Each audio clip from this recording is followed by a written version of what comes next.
one who wants this thing over more than I do. You know, I'd like my life back. I'm responsible for Heathrow Airport, and we've had a crisis in the last few days. We live in a multimedia 24/7 digital world where news travels fast. Those behind the camera and behind the microphone have years of experience in dealing with interview scenarios. Often those being interviewed are very new to the media circus.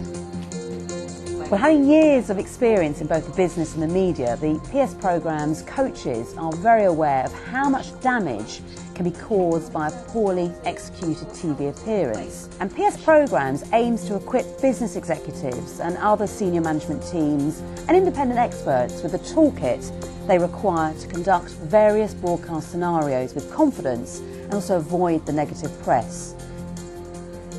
Well, we're at Associated Press's Central London television studios, and they're fantastic studios. You've got 5 main studios, a couple of edit suites, the master control room and a couple of makeup rooms. But it's where they're positioned, isn't it, Rashid? Right in the heart of London. Right in the heart of London. It makes it easy for guests. And what we've got here is a state-of-the-art facility that mimics the real situation that you're going to face when you're on TV. These are actual TV studios.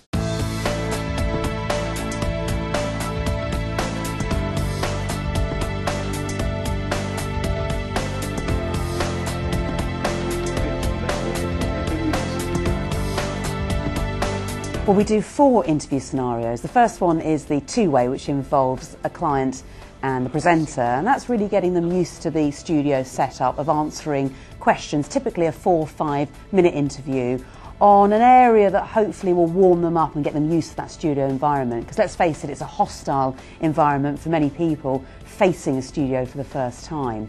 They then get to see that played back with their other clients as well, and obviously feedback, which is invaluable to them, and it's feedback on the content and their style. And the second interview that we do is something called Soundbite. And what is a soundbite? Well, typically it's 20 seconds, maybe 30 seconds if you're lucky, of you being interviewed as part of maybe a news package. And it's really learning the art to hone in your message. So what's your core statement? What's that key message that you want to give to the audience? And that's what we're really concentrating on. Now, the third interview scenario is down the line, and that gives the clients that sense of isolation. You're looking directly down the camera lens. You're in a small studio, and that's it, just you and the camera, and you've got an earpiece.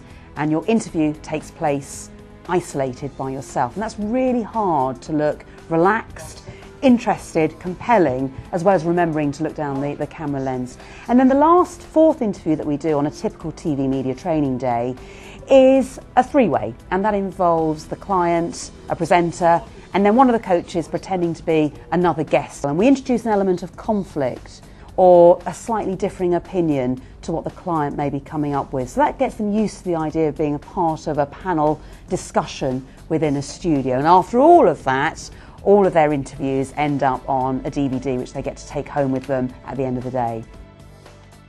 This has been immensely valuable today. I came to the event with a certain amount of experience in the media, and had learned as I'd gone along, and this has given me 10 times as much confidence and real insights as to how to work effectively in that environment. It's a skill that I think that people can benefit from, and you never know, you could be just minding your own business and then suddenly find yourself in this situation without warning. But without this sort of training, I think there's a danger that you could fall flat on your face. Crisis media management is a really important aspect because sooner or later a business, an organisation is going to have to deliver some bad news. And if it's done in a concise, effective way, where it's informative and it's not emotive, it can really help push the brand through the bad times, make the organisation appear to be empathetic with the audience, but at the same time not in a crisis, and that in itself is a valuable resource for any business to have. Well, our training programmes are aimed at anyone likely to find themselves in the media spotlight, either by design or by circumstance. I mean, typically business execs are likely to want to use the media, especially to announce, say, positive year-end results. But ironically, these are the likely candidates that get pursued by the press when results are negative. So they need to be able to conduct themselves and represent their organisations equally well in both scenarios. In short, anyone inexperienced in front of camera who wants to strengthen their confidence in the news environment, or anyone required to comment to the media about any potentially contentious issue would also benefit from PS programmes. What people will leave here with, they feel far more clear, they feel far more confident, they're able to do it, they've seen that they're able to do it, and therefore they're far more well placed to deliver these clear, compelling, crisp interviews, whatever the scenario is.